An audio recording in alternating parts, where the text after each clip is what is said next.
NBA coach turns into liberal snowflake with sick attempt at trashing Trump. NBA coach turns into liberal snowflake with sick attempt at trashing Trump just as the NFL wraps up a 2017 season marred by endless controversy over millionaire players lacking the grade school courtesy to respect their country's national anthem. Americans might have thought they were going to get a break from stars in the world of sports pontificating about politics.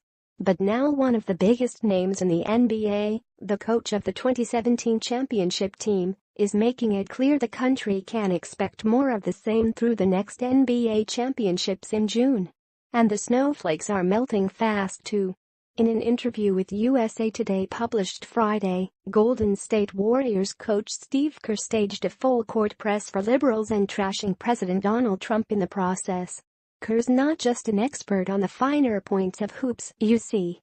He can lecture on constitutional law, immigration, journalism, and all kinds of topics that are outside the bounds of basketball.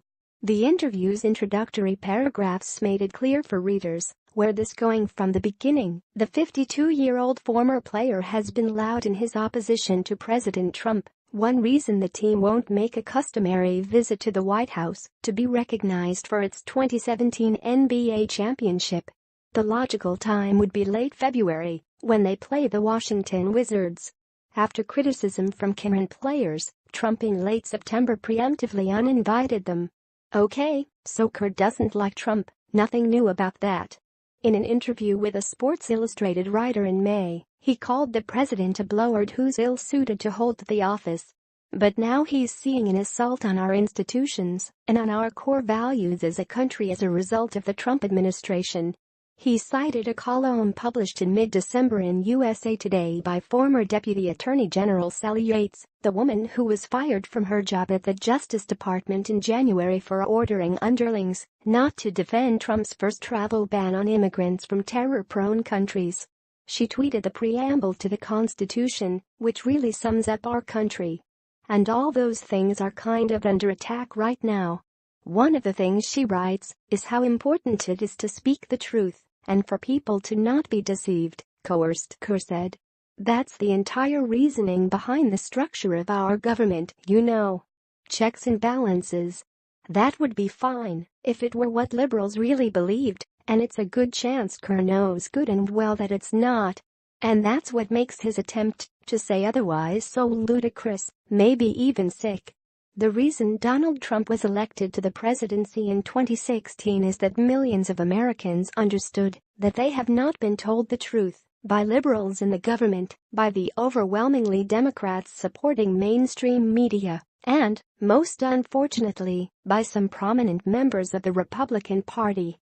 As much as the mainstream media and Democrats try to pretend otherwise, it's not the Trump supporters that are putting the country's institutions under attack. It's that the country's institutions, checks and balances, the free press, the independent judiciary, law enforcement, the constitutional principles of federalism and states' rights, have been under attack so relentlessly and for so long that it's come to be seen as the norm. What the Trump victory in 2016 accomplished was a reminder that ordinary Americans who care about the freedom the country was built on are capable of resisting the statism boosted by the neo-fascists of the New Left and their increasing power in the Democrat Party.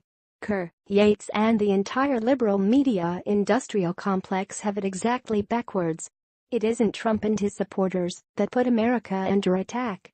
It was the legacy of the Obama presidency that did and would have continued under, God forbid, Hillary Clinton as his successor. America made it through the NFL regular season with its anthem kneelers. It will make it through the NBA season with its grandstanding showboats like Steve Kerr and LeBron James. Because thanks to Trump in the White House, the snowflakes are, for now, still out in the cold. But the bleat goes on.